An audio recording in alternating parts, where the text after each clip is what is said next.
오늘 이 시간 우리에게 주시는 하나님의 말씀은 구약성경 이사야 64장 1절부터 8절까지의 말씀입니다.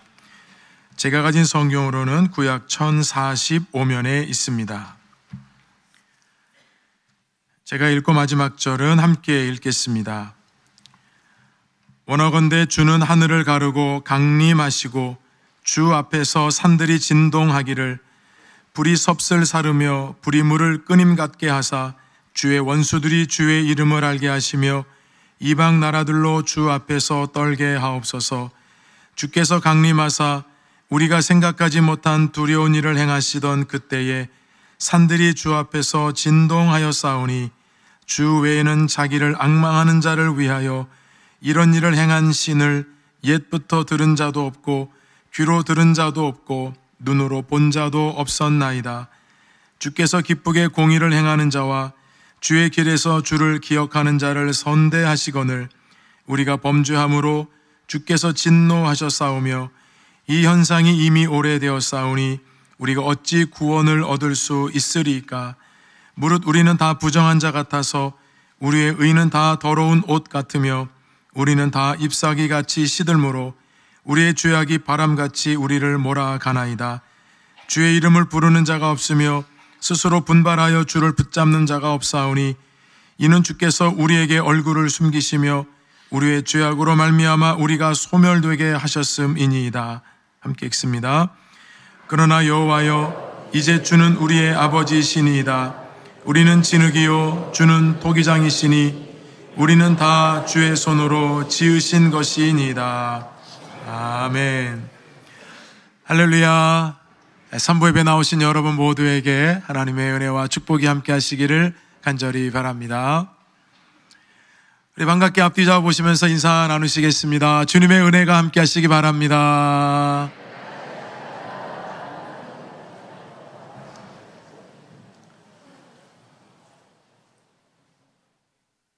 (2023년 12월) 마지막 한 달의 첫 주일을 맞이하였습니다. 한 달 남은 기간 동안 한 해를 돌아보시면서 매일매일 하나님 주신 은혜로 한 해의 모든 삶의 자리들이 더 은혜롭게 해석이 되고 그래서 한 해를 아름답게 마무리할 수 있는 여러분 되시기를 주님의 이름으로 축원드립니다. 교회는 교회력이라는 것이 있습니다. 교회력이라고 하는 것은 예수님께서 이 땅에 성육신에서 오시는 때로부터 예수님의 공생의 사역, 예수님의 십자가의 죽으심과 부활, 그리고 예수님의 재림, 예수님께서 재림하신다 하시는 그 시간까지 우리에게 구원의 은총을 베풀어 주시는 모든 사건들을 기억하고 기념하면서 재현하는 것이 교회력입니다. 그래서 오늘은 대림절 첫 주일이고 그리고 모든 교회력의 시작이 되는 날입니다. 지금 강대상 뒤편에는 여러분 보이지는 않으시지만 보라색 초 4개가 있고 그리고 가운데 흰색 초 하나가 있는 5개의 초가 있습니다. 오늘은 첫째 주이기 때문에 보라색 촛불 하나를 켰고요. 이제 둘째 주는 두 번째 초를 켜게 되고 그리고 네 번째 주에는 4개의 보라색 초를 킨 다음에 성탄절이 되면 흰색 초를 켜게 됩니다.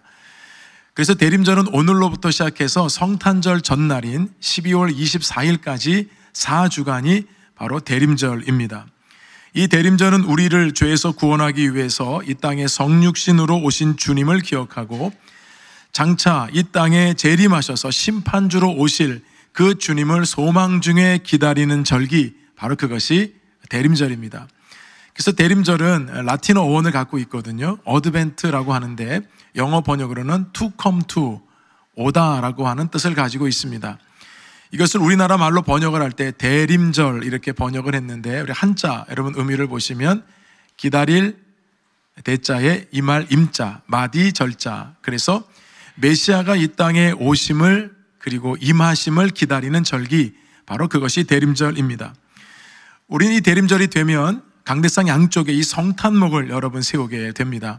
근데 이 성탄목은 여러분들이 일반적으로 백화점이나 상점이나 가게나 거리에서 성탄 트리 형태로 세운 것과는 사뭇 다르다는 것을 알 수 있습니다.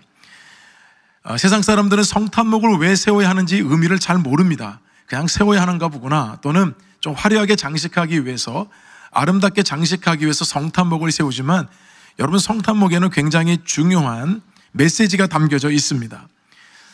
이번 주 엊그제에도 우리 신정내거리 이 분수광장 앞에 우리 양천구 교구협의회에서 저희 교도 후원을 하고 함께 그 성탄 점등식에 참여를 했습니다. 그런데 제가 좀 아쉬웠던 것이 뭐냐면, 이 성탄목을 왜 세워야 하고 어떻게 세워야 하는지를 좀 의미를 알았다고 한다면 지금 세운 저 모양으로는 세우지 않았을 텐데, 그냥 저에게 맡겨주셨으면 저는 저희 교회 걸 그냥 그대로 갖다 놓고 싶더라고요. 잘 몰라서 아마 그랬다 생각이 들어서 좀 아쉬운 마음이 좀 있었습니다. 이 성탄절이 다가오면, 특히 대림절이 되면 우리가 성탄목을 점등식을 하게 되는데, 아마 우리 교인들은 제가 여러 번 설명을 했기 때문에 1년에 한 번 정도는 설명을 했거든요. 그래서 성탄목의 의미가 무엇인지는 다 알고 계시리라 믿습니다. 네, 뭐 그럴 수 있죠. 여러분 어떻게 1년 전 일을 다 기억하시겠습니까? 그래서 여러분들에게 다시 한번 좀 기억을 되살리기 위해서 한 번 더 설명을 드릴 것이고요. 또 아직 잘 알지 못하는 분들은 성탄목의 의미를 좀 마음속에 깊이 새기시면서 여러분의 가정이나 또는 직장이나 여러분이 있는 곳에 성경적인 성탄목을 세우셔서 이 대림절을 통해서 예수님의 성탄을 기다릴 수 있기를 주님의 이름으로 축원드립니다. 대림절에 여러분 성탄목을 세우는 이유가 있습니다. 지금부터 주후 6, 7세기 유럽으로 거슬러 올라가야 되는데요. 당시에도 여러분 성탄절 이 전야가 되면 성경의 말씀을 가지고 일종의 연극 놀이들을 교회에서 많이 했습니다.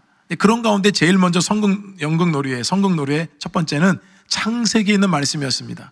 그래서 아담과 화가 여러분 등장을 하게 됩니다. 이 장면을 표현하다 보니까 꼭 있어야 하는 것이 생명나무입니다. 여러분 성탄절은 겨울이지 않습니까? 나무를 구하기가 어려운 겁니다. 그래서 상록수였던 이 전나무를 잘라다가 이 성탄목을 세웠던 겁니다. 근데 여러분 그냥 의미 없이 나무를 세운 것이 아니라 이 나무를 세우면서 이사야 11장 말씀에 이새의 줄기에서 한 싹이 나서 결실할 것이요. 바로 이새의 줄기에서 한 싹이 나서 결실한다. 누구를 상징하는 것이겠습니까? 예수 그리스도를 상징하는 것입니다. 그래서 나무 자체가 바로 예수 그리스도를 상징하는 것으로 나무를 먼저 세웠던 것입니다. 그것이 성탄목의 기원이 되고 유래가 되었습니다. 이 성탄목에 그렇다면 뭐 아무거나 여기다 매단 것이 아니고 그 당시부터 매달았던 것에는 매우 성경적인 의미를 담고 있었습니다. 4가지를 이 성탄목에 여러분 이렇게 달게 되거든요. 이 하나하나가 너무나도 의미가 있다는 겁니다. 첫 번째는 생명나무를 상징하는 이 성탄목에 금단의 열매인 사과를 달았습니다. 창세기 3장에 인간의 타락의 장면을 읽으면서 이 사과를 성탄목에 달았던 겁니다. 에덴 동산에 있는 모든 열매는 너희들이 먹을 수 있지만 동산 중앙에 있는 나무의 열매는 먹지도 말고 만지지도 말라. 너희가 죽을까 하노라. 하나님 말씀하셨는데 결국 뱀의 꼬임에 빠져서 아담과 하와가 이 선악과를 먹게 되었습니다. 그로부터 원죄가 시작이 되었던 겁니다. 에덴 동산에서 지었던 우리의 죄를 기억하면서 바로 이 사과를 성탄목에 달면서 우리가 이와 같이 죄로부터 시작이 됐고 우리는 영원히 죽을 수밖에 없는 존재라는 것을 상기시키기 위해서 사과를 달았던 겁니다. 그리고 이 성탄목에 두 번째 달았던 것은 장미꽃이었습니다. 이사야 35장 1절 말씀에 사막이 백합화 같이 피어 즐거워하며, 이 백합화가 장미를 뜻합니다. 근데 여러분 겨울에 장미꽃을 어디서 구할 수 있겠습니까? 그래서 종이로 장미 모양을 만들어서 색깔을 빨간색으로 칠해서 이 성탄목에 매달았습니다. 그러면서 바로 이 사막에서 피어나는 장미는 어둠과 절망을 뚫고 생명으로 피어나시는 우리 예수 그리스도를 상징했던 것입니다. 그래서 장미꽃을 달았던 거예요. 그리고 세 번째는 빵을 달았습니다. 요한복음 6장 35절에 예수님께서 나는 생명의 떡이니 내게로 오는 자는 결코 줄이지 않을 것이라.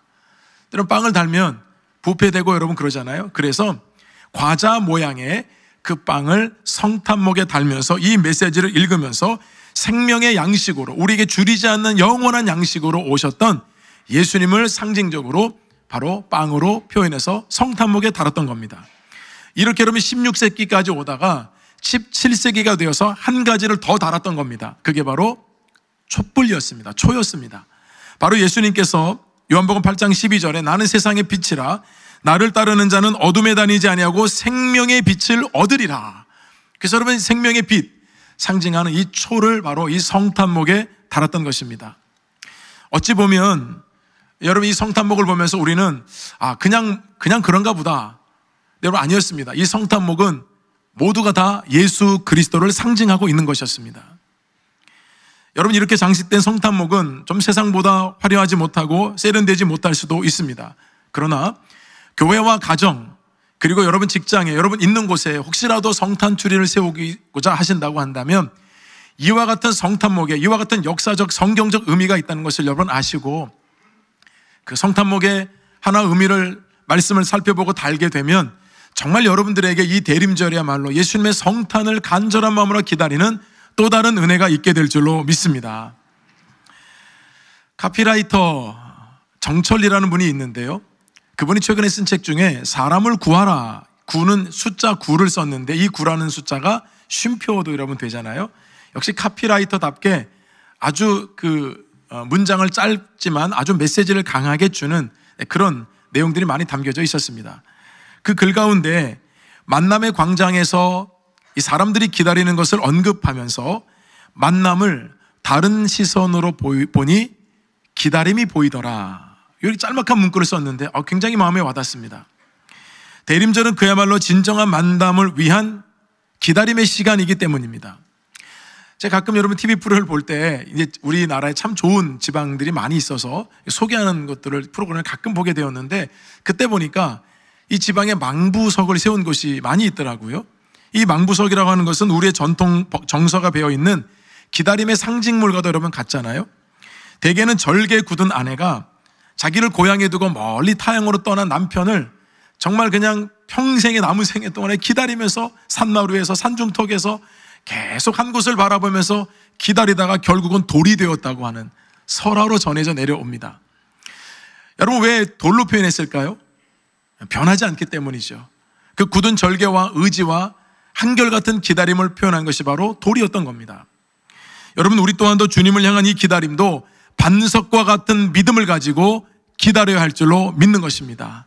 그래서 이 대림절은 그와 같은 믿음으로 굳건한 믿음으로 주님의 오심을 다시 기다리는 것이 바로 이 대림절이라는 것입니다. 저는 여러분 두 가지 교훈의 메시지를 함께 나누고자 합니다. 첫 번째 교훈은 기다림 속에서 하나님의 개입하심을 경험해야 한다는 겁니다.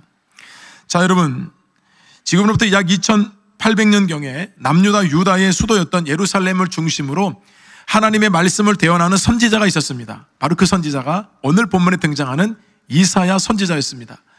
그런데 그 당시 남유다 상황이 어떤 상황이었냐면요, 북이스라엘과 남유다 나라가 두 나라로 쪼개졌는데 북이스라엘은 이미 아수르에게 멸망을 당했습니다. 하나님의 백성들인데 말씀에 불순종하고 우상 숭배하다 보니까 하나님께서 몽둥이로 들어서 사용한 민족이 아수르였습니다. 북이스라엘이 멸망당한 다음에 남유다도 여러분 쳐들어오는 상황에서 이스라엘 백성들이 이런 압제 아래서 할 수 있는 것이 아무것도 없던 겁니다. 특별히 여러분 아수르라는 이 민족은 굉장히 잔혹했습니다. 자기들이 점령한 나라는 완전히 짓밟았습니다. 정체성도 잃어버리게 만들고 그리고 그 나라 사람들을 다른 민족에 넘겨가지고 혼합 민족을 만들어 버렸습니다.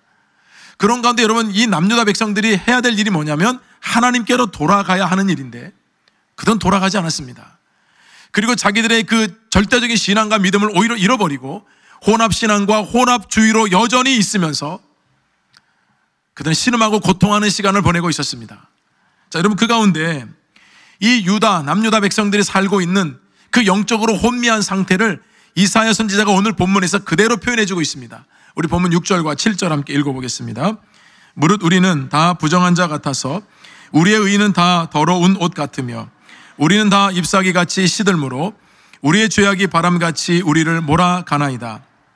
주의 이름을 부르는 자가 없으며 스스로 분발하여 주를 붙잡는 자가 없사오니 이는 주께서 우리에게 얼굴을 숨기시며 우리의 죄악으로 말미암아 우리가 소멸되게 하셨음이니이다. 자 여러분 이사야 선지자가 남유다 백성들의 상태를 한마디로 요약한 겁니다. 다 오염되어 있다는 겁니다. 뭘로 오염되어 있을까요? 죄와 악으로 다 오염되어 있다는 겁니다. 영적인 눈으로 보니까 남유다 모든 백성들이 온전한 사람이 없이 전부 다 죄악으로 물들여서 그렇게 피폐한 삶을 살고 있다는 겁니다. 오죽했으면 잎사귀같이 시들고 죄악이 바람같이 몰아가고 있다고 표현합니다. 여러분 마른 잎사귀에 그 마른 나무에 그 잎사귀 하나가 붙어 있는데 바람이 세차게 불고 있어요. 바람이 조금만 더 불면 그것이 떨어지면 생명을 잃는 것인데 마치 그와 같이 풍전등화와 같이 그 잎사귀가 정말 떨어질랑 말랑하고 있는 그런 위기 가운데 있는 것이 지금 남유다 백성들이 처해 있는 상황이라는 겁니다. 생명력을 다 잃어버린 모습이에요. 그런 가운데서도 주를 부르는 자가 없고 스스로 분발하여서 주를 붙잡는 자가 없다라고 말합니다. 하나님께 도움을 구하는 사람이 없다는 거예요. 스스로 분발하는 사람이 없다는 것은 영적 무기력으로부터 탈출하고 벗어나려고 몸부림치는 사람이 없다는 겁니다. 여러분, 이런 상황을 뻔히 여러분 이사야 선지자 보고 있는 그 마음이 여러분 어땠을까요? 얼마나 고통스러웠을까요? 아마도 여러분 이사야 선지자도 주저앉아 있고 싶었을 겁니다. 왜냐하면 누구도 메시지를 기울여 주지 않으니까요. 하나님의 메시지가 임함에도 불구하고 그들은 여전히 우상 숭배와 여전히 하나님 말씀을 떠난 상태로 여러분 있으니까요. 여러분, 이사야 선지자가 얼마나 마음이 낙심이 됐겠습니까? 근데 마지막 이 선지자마저도 여러분 주저앉아 있다면 이스라엘 백성들은 정말 소망이 없는 거죠. 그래서 여러분 이사야 선지자가 이와 같은 상황을 하나님께 그대로 아뢰고 기도하는 것이 오늘 본문의 시작으로 시작되는 겁니다. 자, 여러분 본문 우리 1절 함께 읽어보겠습니다. 오나건대 주는 하늘을 가르시고 강림하시고 주 앞에서 산들이 진동하기를. 여러분, 이사야 선지자가 지금 간구하는 게 뭡니까? 원하건대는 간구한다는 겁니다. 하나님, 제가 간절히 원합니다. 그것이 뭐냐면 주는 하늘을 가르고 강림하시고. 여러분, 하늘을 가른다. 여러분, 이 표현이 오늘날로 말하면 젊은 세대들이 뭐 이렇게 어떤 무대에서 정말 노래를 잘하는 사람이 아주 탁월하게 잘해서, 또는 막 그 댄스를 하는 사람들이 그 무대에서 너무나도 댄스를 잘해서 여러분 그걸 보고 나면 감동이 밀려오잖아요. 그러면 야, 무대를 찢었다 이러면 하잖아요. 그것처럼 이사야 선지자가 하나님께 간구할 때에 하나님, 이 하늘을 좀 찢으시고 그리고 이 가운데 강림하여 주옵소서, 이 간구를 하고 있다는 겁니다. 하나님의 강림만이 소망이기 때문이에요. 하나님께서 이 모든 상황을 하나님께서 아시기 때문에 그 상황마다 하나님이 개입해 달라고 하는 간구였습니다. 모든 것이 불확실합니다. 모든 것이 불안합니다. 모든 것이 요동칩니다. 그러나 그때 하나님께서 하늘을 찢으시고 하나님께서 강림하시게 되면 원수들이 주의 이름을 알게 될 것이고 이방 사람들이 주 앞에 떨게 될 것이고 하나님의 이름을 부르지 않았던 자들이 하나님의 이름을 부르게 될 것입니다. 이사야가 경험하고 있는 하나님은 여러분 어떤 하나님이십니까? 우리 모든 삶의 자리에 개입하시는 하나님인 줄로 믿습니다. 하나님이 개입하시면, 하나님이 우리 삶 가운데 함께 하시면 모든 문제들이 풀리게 될 것이라는 그런 희망의 기도와 간구와 선포를 여러분 이사야 선지자가 하고 있는 것입니다. 여러분 정말 그렇습니다. 누가복음 8장 말씀에 보면 예수님께서 제자들과 함께 배를 타시고 갈릴리 호수 건너편으로 가시는 장면이 나옵니다. 예수님이 얼마나 사역에 피곤하셨는지 그 배 안에서 잠이 드셨습니다.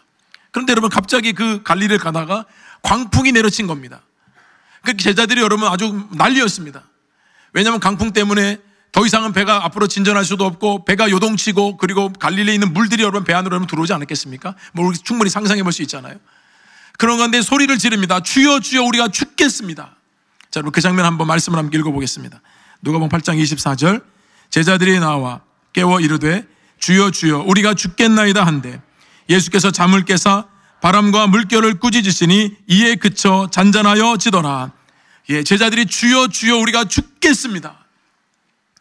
우리가 어떻게 할 수 없다는 거 아니겠습니까? 그때 여러분 예수님께서 잠에서 깨십니다. 근데 여러분 잠에서 깨셔가지고 예수님께서 야, 나 좀 잠 좀 자려고 하는데 왜 이렇게 호들갑을 떠냐? 좀 가만히 좀 있지. 예수님 그렇게 말씀하지 않으셨다고요. 예수님께서 말씀하시는 것은 바람과 물결을 꾸짖으사 잠잠하게 하셨다고 하셨습니다.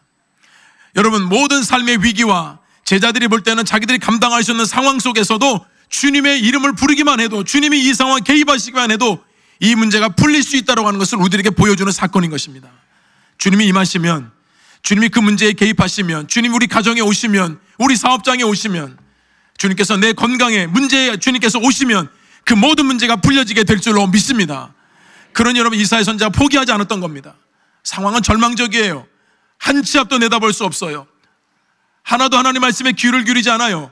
그래도 우리 하나님께서 하늘을 찢으시고 강림하시면 이 모든 상황이 역전되며 이 모든 상황의 모든 문제들이 풀려지게 될 것이라는 그 간절한 간구를 이사야 선지자가 하고 있다는 것입니다. 사랑하는 여러분, 우리 모든 삶에 우리 주님께서 개입하시면 우리가 정말 생각지도 못한, 상상하지도 못한 하나님의 역사가 여러분의 삶 가운데, 여러분의 문제 가운데 풀려지게 될 줄로 믿습니다. 그래서 여러분 주님의 개입하심이 이렇게 중요한 겁니다. 이사야 선지자는 하나님이 개입하실 것을 믿었습니다. 그래서 계속해서 이런 암울한 상황에서도 하나님께 계속 간구하고 있습니다. 우리 3절 말씀 함께 읽어볼까요? 주께서 강림하사 우리가 생각하지 못한 두려운 일을 행하시던 그때에 산들이 주 앞에서 진동하였사오니. 자, 두 번째 교훈은 기다림 속에서 기억하고 기념하기입니다. 주께서 강림하셔서 사람들이 생각하지도 못하는 그때에 산들이 진동할 정도로 크신 역사를 이루셨다. 그것을 상기시키고 있습니다. 기억하라는 것입니다. 여러분, 한 해 마지막 한 달을 맞으면서 우리 오늘 성찬 예식을 마지막으로 올해 하게 됩니다. 여러분, 왜 우리가 1년에 여러 차례 이렇게 성찬 예식을 우리가 전체 공동체가 예배를 드릴 때 여러분 이 성만찬을 하게 될까요? 그 이유가 있어요. 우리 고린도전서 11장 우리 45절과 24절과 25절 말씀 함께 읽어보겠습니다. 축사하시고 떼어 이르시되 이것은 너희를 위하는 내 몸이니 이것을 행하여 나를 기념하라 하시고 19회 또한 그와 같이 잔을 가지시고 이르시되 이 잔은 내 피로 세운 새 언약이니 이것을 행하여 마실 때마다 나를 기념하라 하셨으니. 자, 여러분, 설교를 통해서 들려주시는 하나님의 말씀을 기억하고 보이는 말씀 성만찬을 통해서 우리에게 행하신 일들을 기억하라고 주님께서 말씀하고 계신 겁니다. 주님이 오실 때까지 그래서 성만찬을 하면서 기억하고 주님께서 행하신 일들을 기념하라는 것입니다. 사랑하는 여러분, 여러분 올 한 해를 보내시면서 얼마나 많은 하나님의 말씀을 기억하셨습니까? 여러분의 삶 가운데 행하셨던 하나님의 그 놀라운 역사를 얼마나 기억하고 계십니까? 우리가 기억하고 있는 거 많이 있습니다. 우리는 통장 잔고도 잘 알고 있습니다. 집값이 얼마 올라갔는지도 잘 알고 있습니다. 우리에게 필요한 많은 정보들 우리가 여러분 다 기억하고 있습니다. 근데 하나님의 말씀을 여러분 얼마나 기억하셨습니까? 여러분 가운데 행하시는 하나님의 그 역사를 여러분 나열하실 수가 있겠습니까? 어찌 보면 우리는 필요도 없는 정보들은 너무나도 많이 알고 있습니다. 여러분, 우리가 많은 정보들을 얻었지만 그 정보가 여러분 오늘 이 시점에서 생각해 보면 하루에도 수도 없이 여러분 이 핸드폰을 사람들이 일반적으로 평균적으로 하루에 몇 번을 들여다보냐면 115번을 들여다본대요. 여러분 핸드폰을 안 보시나 보죠? 여러분, 우리가 하나님 말씀을 듣고 읽는 데는 너무 무관심할 때가 많죠. 습관적으로 여러분 우리가 수많은 정보를 보고 듣지만 여러분 그 정보가 남아있는 게 있습니까? 사실은 많은 시간을 들이고 사실은 그때가 가장 필요한 때로 생각했지만 지나고 보면 아무것도 아닙니다. 하나님 말씀 이외에 우리가 정말 기억해야 될 것 이외에 하나님 행하신 것 이외에 여러분 우리가 기억하는 것 사실은 별 의미가 없습니다. 다 시간이 지나면 다 지나가고 말 것뿐이기 때문입니다. 그래서 이사야 선지자는 하나님께서 산을 흔들듯이 우리 가운데 역사하셨던 하나님의 그 역사 행하심을 기억하라 권면하고 기도하고 있는 겁니다. 이사야 선지자는 주 외에는 주를 앙망하는 자를 위해서 이런 일을 행했다는 신을 옛적에도 들은 적이 없고 본 적도 없다라고 고백해요. 여러분 그렇잖아요. 주님 이외에 이스라엘 백성들을 위해서 행하시는 신이 누가 있었습니까? 아무도 없었습니다. 이사야 선지자는 나는 본 적도 없고 들은 적도 없다. 그런 신은 없다. 오직 여호와만이. 우리가 하나님을 앙망할 때마다 우리를 위해서 친히 행하신 분은 우리 하나님 한 분밖에 없다는 고백인 것입니다. 여러분 이것이 우리를 살리는 거예요. 이것이 우리 삶의 자리를 회복하게 하는 거예요. 저는 이번 주에 목회 데이터 연구소에서 보내준 한 자료를 보면서 참 마음도 아프고 마음이 좀 답답하기도 했습니다. 그 설문조사 그 제목이 뭐였냐면 한국교회 명목상 교인 실태조사였습니다. 자, 명목상 교인, 말 그대로 명목상, 이름만 교인이라는 뜻입니다.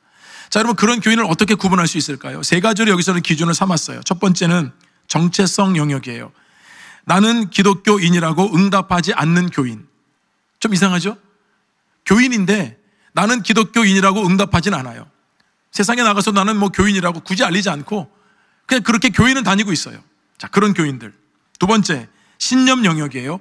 구원의 확신이 없는 교인. 교회는 다니는데 구원의 확신이 없어요. 명목상 교인이죠. 세 번째, 신앙활동 영역이에요. 교회에서 예배 외에 아무런 활동도 하지 않고 성경 읽기, 기도생활 하지 않는 교인. 다 명목상 교인입니다. 자, 여러분 이 세 가지 영역을 가지고 설문조사를 한 거예요. 과연 여러분 이 결과가 어떻게 나왔을까요? 얼마나 될까요? 교회 안에 명목상 교인들이. 이 자료를 보시면 출석 교인의 39.5%였습니다. 즉 교회를 다니는 분들 중에 10명 중 4명은 그냥 명목상 교인이라는 겁니다. 본인 응답한 거예요. 나는 그냥 교회를 다닐 뿐이고 나는 구원의 확신도 없고 나는 예배 드리는 것 말고는 전혀 활동할 생각도 안 하고 활동도 안 하고 일반적으로 한 주간 내내 성경 읽거나 기도 생활 안 하고 다 명목상 교인들인 거예요. 더 충격적인 것은 중직자 중에서도 4명 중 1명은 명목상 교인에 속한다는 결과였습니다. 전체 개신교인들에서 이 명목상 교인과 코로나로 인해서 지금 예배를 나오지 않고 있는 이 가난한 성도, 여러분 합쳐보니까 무려 57.2%예요. 참 이런 여러분 결과를 볼 때마다 참 마음이 씁쓸합니다. 강단에서 말씀이 선포되고 하나님의 임재가 있는 거룩한 예배를 드리는 우리 교우들 가운데 혹시라도 명목상 교인은 없을까? 구원의 확신이 아직 없고 나는 교회는 다니고 예배는 지금 드리고 있는데 나는 누가 봐도 그리스도인이 아닌 것 같고, 저는 여러분 이렇게 분석을 해봤어요. 삶이 바쁘고 세상에서 하는 일이 많고 정말 이런저런 이유 때문에 신앙생활을 소홀히 하고 멀리한 결과가 아닐까. 사랑하는 여러분, 우리가 예배를 드리는 것은 우리 감정 때문에 드리는 것이 아닙니다. 예배는 살아계신 하나님께 드리는 것인 줄로 믿습니다. 우리 하나님은 여러분들에게 말씀하고 계시고 여러분들을 지키고 여러분들을 보호하시고 여러분들을 붙들고 있습니다. 우리 하나님이 강림하셔야, 우리 주님께서 강림하셔야 여러분 이 모든 문제가 해결되는 것입니다. 그 주님을 받아들이십시오. 그리고 명목상 그리스도인 되지 마시고 진정한 그리스도인 되기를 주님의 이름으로 축원합니다. 그래서 여러분 이사야 선지자가 마지막으로 8절 말씀에 이런 고백을 하는데 저와 여러분의 고백이 되기를 바랍니다. 함께 읽겠습니다. 그러나 여호와여, 이제 주는 우리의 아버지이시니이다. 우리는 진흙이요 주는 토기장이시니 우리는 다 주의 손으로 지으신 것이니이다. 아멘이십니까? 여러분 우린 진흙에 불과합니다. 우리를 빚어내시는 분은 토기장이신 우리 하나님이십니다. 주님의 손으로 우리의 삶을 빚어가고 계십니다. 우리가 주님 안에 있는 한 여러분 결코 실패한 인생이 될 수 없습니다. 오늘도 이 토기장이신 주님께서 우리를 가장 아름다운 진흙으로, 가장 아름다운 보석같이 우리 삶을 계속해서 빚어내고 계시기 때문입니다. 대림절, 주님의 성탄을 기다리는 이 절기에 여러분 모두의 삶 속에 친히 강림하시는, 그리고 친히 여러분들의 삶을 빚어내시는 그 주님의 은혜가 있기를 간절히 소망합니다.